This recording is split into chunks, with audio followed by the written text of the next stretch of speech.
Dalam seri ke-193 ini didukung oleh para pemain Kang Iwan sebagai Ki Sugata Brahma, Ferry Fadli sebagai Arya Kamandanu, Ivone Rose sebagai Sakawuni, AA sebagai Rangkut, dan Asdi Suhastra pembawa cerita.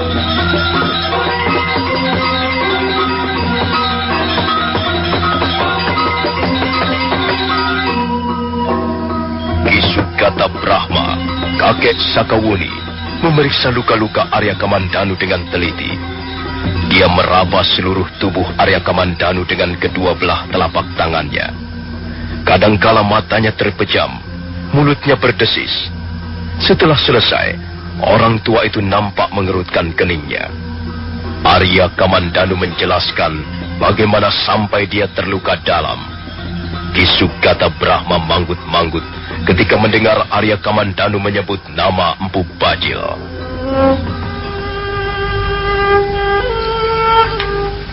Saya sudah menduga sebelumnya, Angger. Saya tahu Angger terkena pukulan Aji Segoro Geni di bagian dada. Untung sekali pukulan itu tidak telak.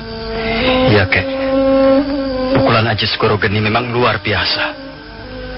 Kalau sampai kena dengan telak, barangkali saya sudah tidak akan ada di dunia lagi. Hampir semua pendekar tingkat menengah ke atas sudah pernah mendengar pukulan maut itu. Dan mereka juga pasti sudah tahu siapa pemiliknya. Sebenarnya, Empu Bajil belum terlalu sempurna menguasai jenis pukulan itu. Dia pun memperoleh ilmu itu dari gurunya yang bernama Wong Agung. Jenis pukulan itu pun sudah dikenal orang di mana-mana, Angger. Namanya Aji Tapakwisa. Pukulan itu mengandung racun yang sangat ganas. Sama halnya dengan Empu Bajil, Dewi Sambi sebenarnya hanyalah seorang murid. Nah, kalau muridnya saja sudah menguasai pukulan Tapakwisa dengan begitu hebat, maka dapat dibayangkan seperti apa kemampuan gurunya. Tapi sampai sejauh ini, saya sendiri tidak tahu siapa sebenarnya guru Dewi Sambi. Iya, saya pernah merasakan kehebatan dua jenis pukulan maut itu. Bahkan sekarang ini, saya masih dibuat menderita olehnya. Bagaimana, Kek? Apakah kira-kira luka-luka saya masih bisa disembuhkan? Soal sembuh atau tidak, itu sama sekali bukan wewenang saya, Angger. Saya hanyalah seorang manusia biasa. Apalah artinya Ki Sugata Brahma ini? Saya hanya bisa berusaha dengan seluruh kemampuan yang saya miliki.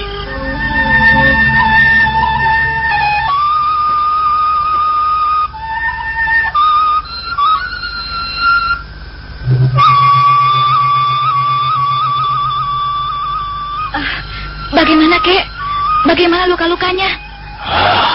Aku sudah memeriksanya. Apakah kakek bisa menyembuhkannya? Aku baru saja mengurutnya. Sekarang dia tidur dengan pulas sekali.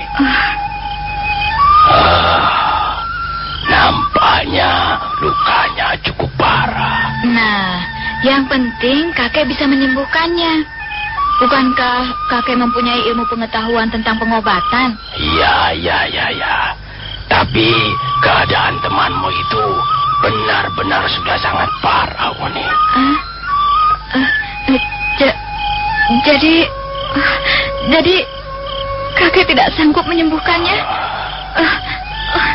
Apakah kakek sampai hati membiarkan temanku itu mati karena luka-lukanya?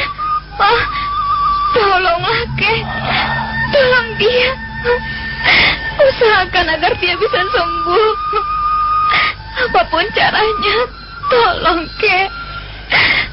Kalau sampai dia mati,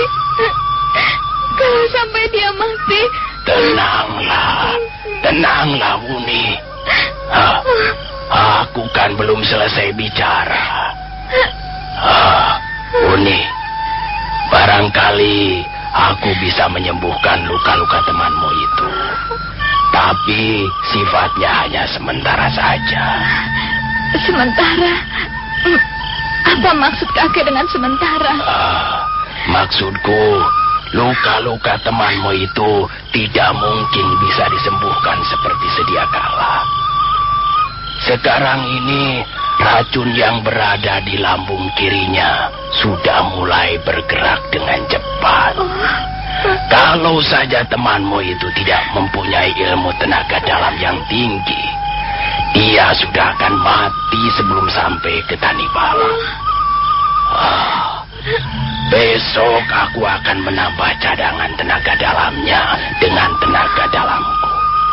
Hal itu kumaksudkan untuk membentung gerakan racun yang mulai menggerayangi daerah di sekitar jantungnya. Kalau sampai racun itu masuk melalui katup jantung, maka jiwa temanmu itu tidak mungkin bisa diselamatkan lagi. Kasihan Kak Kamandanu. Kasihan. Dengar Sakauni, jangan menangis.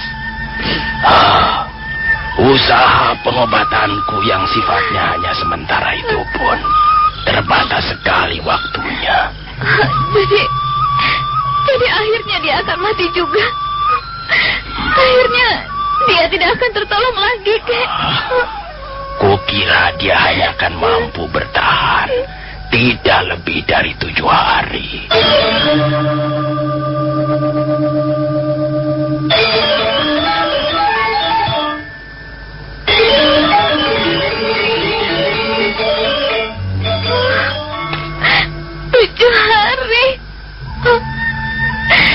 Jadi Arya Kamandanu umurnya tinggal 7 hari.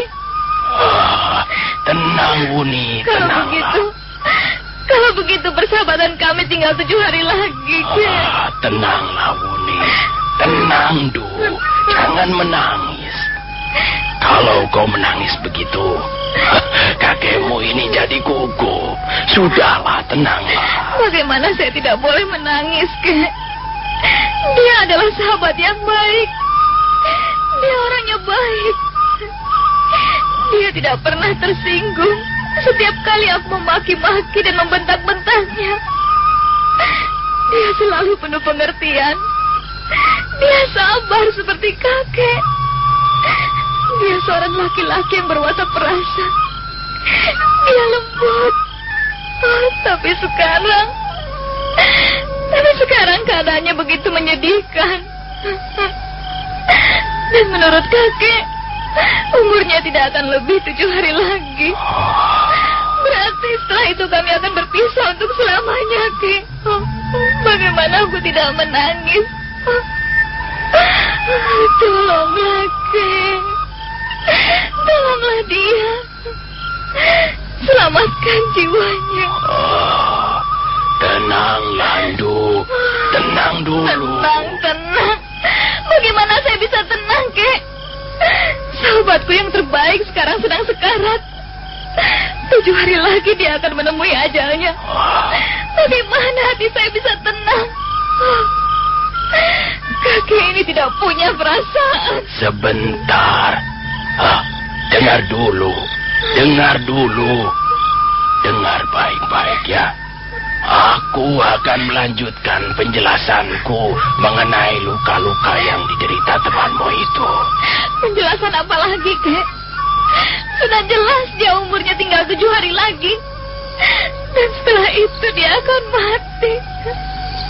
Dia tidak akan mampu bertahan. Dia akan mati secara menyedihkan. Dengar dulu perkataan kakekmu ini, Sakauni. Dengar. Dia memang terluka parah. Tapi masih ada harapan, Du. Masih ada harapan. Apa, Kek? Masih ada harapan? Iya, masih ada harapan. Kalau luka-lukanya itu kita obati secara biasa, Memang dia tidak mungkin disembuhkan lagi. Paling-paling seperti yang sudah kukatakan, kita hanya bisa memperpanjang usianya selama 7 hari. Tidak lebih dari 7 hari. Kecuali... Kecuali apa, Kek? Kecuali apa? Ya, aku tidak tahu persis. Apakah sekarang ini barangnya masih ada? Aduh, apa maksudmu, Kek? Katakan, Kek. Katakan yang jelas. Dengar, Ndu. Tenang. Dengarkan ya. Dalam dunia pengobatan, banyak dikenal daun-daunan ataupun bunga-bunga yang bisa digunakan untuk menawarkan racun. Aku pernah mendengar adanya sebuah bunga yang sangat ampuh. Tapi aku tidak tahu pasti apakah bunga itu sekarang masih ada ataukah tidak. Sejak kakekmu ini masih muda usia dulu, bunga itu pun sudah langka. Bunga apa itu, Kek? Apa namanya? Namanya bunga tunjung biru.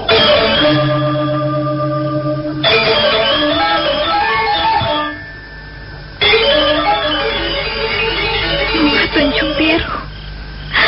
Aku harus bisa mendapatkan bunga itu. Harus. Menurut kakek, bunga itu sudah sangat langka. Tapi bukan berarti bunga itu tidak ada lagi sekarang ini. Aku akan mencarinya. Ya, sekarang juga aku akan mencarinya.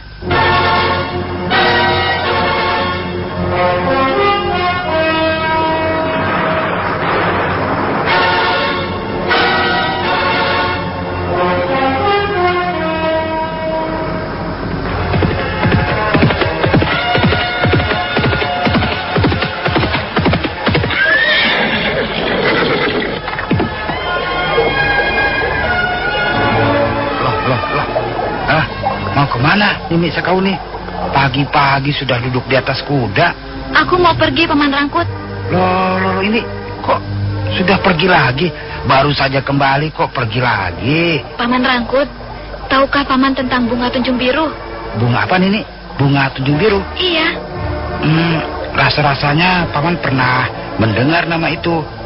Bunga tunjung biru. Wah, warnanya pasti seperti namanya, biru. Loh, untuk apa ini Sakauni mencari bunga tunjung biru? Wah, di desa Tanibala ini kan banyak tumbuh pohon-pohon bunga, semuanya indah. Ada bunga melur, cempaka, sonyaroga, bunga belalang, wah, dan masih banyak lagi yang lain. Kalau hanya ingin mencari bunga-bunga yang indah, Nini Sakauni tidak usah pergi kemana-mana. Di desa kita ini cukup banyak. Tidak, Paman. Aku bukan hanya ingin memperoleh bunga yang indah warnanya. Kalau Paman tahu tentang bunga tunjung biru, tolong jelaskan padaku. Di mana kira-kira aku bisa mendapatkan bunga itu, Paman? Wah, di mana ya? Paman tidak tahu, Nini. Paman hanya pernah mendengar namanya saja. Tapi di mana tempatnya, ya Paman tidak tahu. Kalau tidak tahu ya sudah. Tunggu dulu, Nini, tunggu. Ini Nini Sakauni sudah minta izin kakek Sugata Brahma atau belum? Katakan pada kakek bahwa aku akan mencari bunga tunjung biru. Sudah, begitu saja Paman Rangkut. Tunggu Nini. Wah, celaka. Nanti Paman bisa kena damprat. Lebih baik Nini Sakauni minta izin pada kakek Sugata Brahma dulu. Aku pergi dulu, Paman. Ya. Tunggu Nini, tunggu dulu. Jangan pergi dulu. Ke tubuh Angger Kamandanu.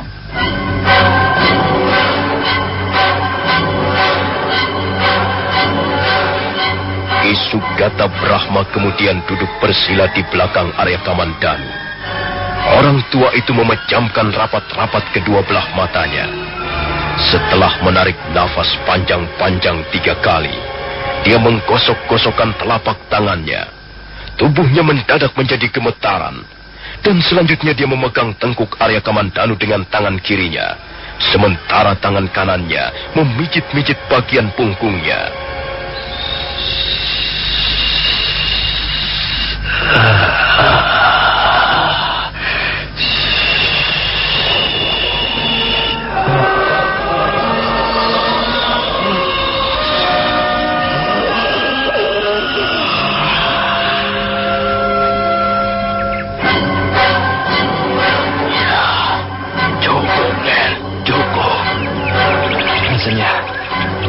saya sekarang menjadi agak lebih kuat, Kek. Saya tidak terlalu lemas lagi. Saya sudah memberikan sebagian dari tenaga dalam saya kepada Angger Kamandano. Mudah-mudahan ada pengaruhnya untuk melawan pengaruh racun itu. Ki Sugata. Wah, Ki Sugata Brahma. Waduh, celaka Ki Sugata. Ada apa, Rangkut? Hah? Siapa yang celaka dan mengapa celaka? Itu Nini Sakauni. Nini Sakauni pergi lagi. Dasar gadis tidak urus. Wah. Aku ini benar-benar kakek yang tidak bisa mendidik cucunya. Rangkut, dia tidak mengatakan kemana perginya. Katanya, kata Nini Sakauni mau pergi mencari bunga, apa itu bunga tunjung biru, Ki. Anak itu benar-benar tidak bisa mengendalikan dirinya. Mengapa dia tidak minta izin dulu padaku? Saya sudah menyarankan begitu, Ki Sugata. Tapi Nini Sakauni tidak mau mendengar. Dia langsung pergi saja. Angger Kamandano, saya tinggal dulu sebentar, Angger. Nanti saya akan kembali lagi. Kalau Angger membutuhkan sesuatu, panggil saja Rangkut. Iya, panggil saja saya, Tuan. Saya pasti akan segera datang. Terima kasih, Paman Rangkut. Dan terima kasih, Kakek Sugata Brahma. Saya hanya akan merepotkan saja. Angger jangan berkata begitu. Sama sekali Angger tidak merepotkan kami. Kami sudah biasa hidup saling tolong-menolong.